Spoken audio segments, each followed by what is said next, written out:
Agora a gente traz mais informações sobre a prisão de Lucas Farias, o homem que matou a ex-companheira com mais de 100 facadas dentro do apartamento lá no bairro do Valentina, aqui na capital. Glaucia Araújo está acompanhando tudo e vai trazer os mais detalhes agora pra gente. Não é isso, Glaucia? É com você. Isso, Danilo. Eu já estou aqui com o delegado Felipe Paiva, que ele é o responsável pela investigação. E, delegado, a gente tem muitas dúvidas ainda relacionadas a esse caso. Já falei mais ou menos que ele já chegou aqui acompanhado do advogado e que ele não quis falar nada durante a sua oitiva. Então, se preservou, né? Achou melhor não dizer nada. Boa tarde. Boa tarde. Ele chegou, ficou em silêncio. Vale ressaltar que ele se apresentou diante da situação que ele se encontrava, porque desde o dia 19 a Polícia Civil cercou todos os locais possíveis que ele podia estar, com familiares, amigos, ficaram investigadores em pontos estratégicos e também hospitais, porque nós sabíamos que ele estava ferido por meio de imagens, sabíamos que o braço dele tinha uma grande ferida, um grande corte. Então, diante dessa situação que ele viu, inclusive diante do machucado que ele estava sem poder ir ao hospital, achou por bem, o advogado veio aqui inicialmente querer negociar uma apresentação, mas não havia negociação diante do pedido de prisão temporária que nós já havíamos feito em face dele. Então, quando ele chegou aqui, nós demos cumprimento. Agora, delegado, como foi que ele teve acesso à casa? Aparentemente, nós ainda estamos investigando, mas ele tinha um relacionamento, apesar de se dizer ex-companheiro, ele tinha um relacionamento próximo com a vítima, de vez em quando ele visitava, e quem liberou a própria entrada dele foi a própria vítima. Ele estava lá e o relacionamento se mostrava, nas imagens, no dia, se mostrava normal, eles saíram para fazer compras, retornaram, e no momento desse retorno, por volta de 10 às 11 da manhã, foi que aconteceu o crime. E as crianças estavam dentro da casa, filhos dele com ela também. Isso, havia duas crianças, são menores de 10 anos as crianças, e elas presenciaram o fato brutal que ocorreu, e as crianças, nesse momento, estão com os familiares da vítima. E, delegado, vizinhos, as pessoas lá falaram que ainda ouviram ela gritando, pedindo socorro. Isso, no local, os vizinhos, nós entrevistamos vizinhos, eles informaram que tanto a vítima gritava muito, quanto as próprias crianças também gritavam. Um crime muito brutal. Brutal e, diante disso, independente do motivo que foi, o fato é que ele matou a vítima com mais de 100 facadas na frente das crianças. Então, independente do motivo, não há justificativa para tal crime. Agora, delegado, o que chama a atenção é que ele entra, ele mata ela, né? E depois ele sai com uma roupa limpa, como se ele tivesse tomado banho, trocado de roupa, e tem uma mulher que desce com ele nas escadas. Nós constatamos que ele realmente chega com uma blusa preta e ele sai com uma blusa cinza.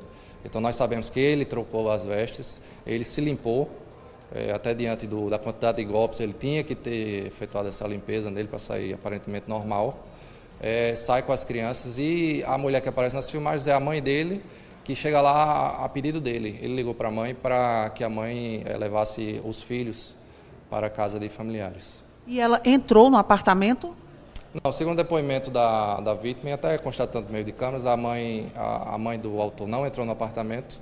Ela chegou lá, só fez acolher as crianças, ainda ficou um tempinho lá, aparentemente para chamar o aplicativo para o autor se evadir com as crianças, né?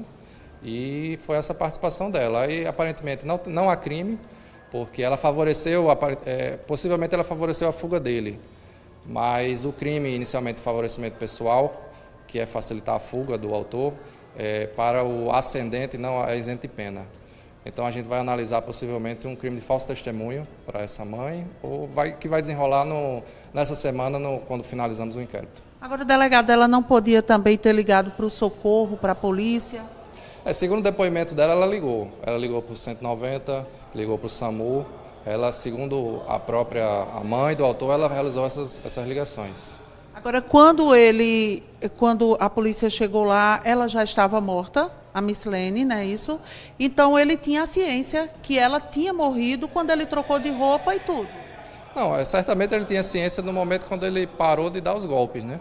Ele sabia que quando ele efetuou mais de 100 golpes, certamente ele sabia que ela estava sem vida.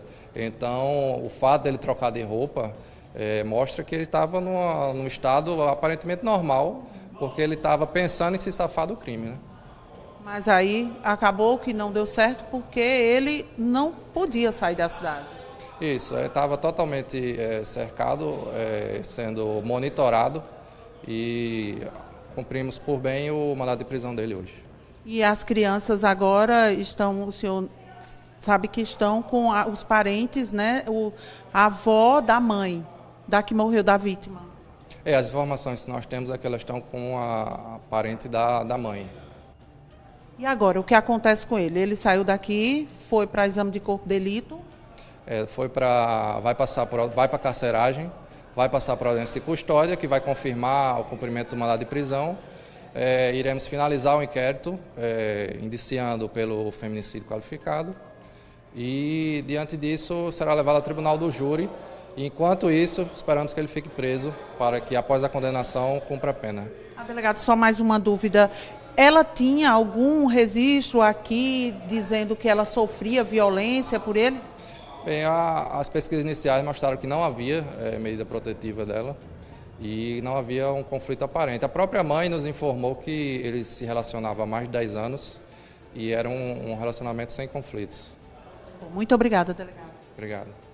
É isso, viu, Danilo? Agora ele vai ter que esperar, né, para saber qual presídio vai ser levado.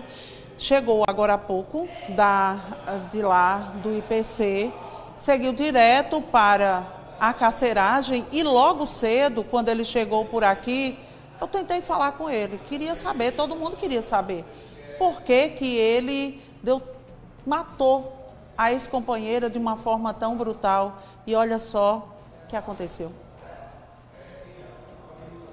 Por que foi que você matou a sua ex-companheira com 102 golpes de faca? Olha pra cá. Você está arrependido? Foi na presença dos seus 2 filhos. Você naquela hora não pensou? Você tinha premeditado isso? A gente precisa reforçar para que as pessoas saibam e entendam que esse crime foram mais de 100 facadas e ele foi praticado na frente dos 2 filhos do casal, uma criança de 4, outra de 5 anos. Essas crianças, elas descem as escadas ali acompanhadas dele, que depois de cometer o crime tirou a roupa, vestiu uma outra roupa. A mãe dele aparece em seguida com uma bolsa, uma mochila, parece que ela coloca algo dentro dessa mochila. E eles seguem. E as crianças, claro que a gente preserva a imagem das crianças, mas as crianças parecem um pouco atordoadas, sem saber o que está acontecendo. O que fica na cabeça dessas crianças que presenciaram um crime como esse? O delegado estava falando aqui antes, durante a entrevista na coletiva de imprensa, ele disse que não dá para saber se foi assim, com a cena do crime, da forma como estava, se as crianças estavam no quarto, se elas estavam numa cozinha, num cômodo separado, se elas viram aquilo tudo, aquela brutalidade. O que se sabe é que tinha manchas de sangue por todo o apartamento. Então, essa mulher, ela lutou muito para não morrer, inclusive pediu socorro. As crianças, como vocês ouviram, também pediram socorro para as pessoas que estavam ali no prédio, mas ninguém conseguia fazer nada, porque foi uma coisa de repente. Um homem que chegou lá para pegar os filhos, para levar para passar o fim de semana em casa, ainda foi para um supermercado com a ex-companheira. E quando no final, pratica uma atrocidade como essa, então os vizinhos, que fazia pouco tempo, apenas 10 dias que ela estava ali, ressaltando que esse apartamento teria sido alugado pelo acusado. Então a gente não sabe nem se esse crime foi premeditado. Só as investigações que vão continuar é que podem mostrar isso. É isso, Danilo, essas são as informações que a gente tem sobre esse crime. Eu volto com você. Como você destacou, né, Glaucia, a frieza para cometer uma atrocidade como essa, uma barbaridade, uma monstruosidade contra a mulher que ele conviveu por 10 anos. Antes foi para o supermercado com ela, voltou para casa, cometeu o crime, mais de 100 facadas na companheira, na presença dos filhos pequenos de 4 e 5 anos de idade. Depois, tomou um banho, trocou de roupa e fugiu. O delegado já disse que a mãe dele pode ser enquadrada em falso depoimento à polícia, porque, além de tudo, ele ainda envolveu a própria mãe nessa brutalidade. E não é julgando a mãe, não, que a gente entende o amor de mãe, a proteção ao filho. Mas numa hora como essa, ao invés de possivelmente ter ajudado nessa fuga, essa mãe deveria ter chamado a polícia, impedido que ele fugisse. Não era para ter deixado ele sair de lá, como se nada tivesse acontecido. Era para ela tentar segurar o filho de todo jeito. E se não conseguisse, enquanto ele estava tomando banho e trocando de roupa, depois de ter atacado e matado a ex-companheira com mais de 100 golpes de faca, essa mulher tinha que ter chamado a polícia. Agora, pode ser uma criminosa também. Pode ser enquadrada como cúmplice de uma tragédia, de um crime brutal, de uma coisa que, desde que aconteceu, que eu tô sem saber o que eu sinto. Raiva, ódio, pena dessa mulher, do desespero que ela passou enquanto estava sendo assassinada, enfim. A gente continua acompanhando tudo de perto e traz todos os detalhes para você no Correio Verdade.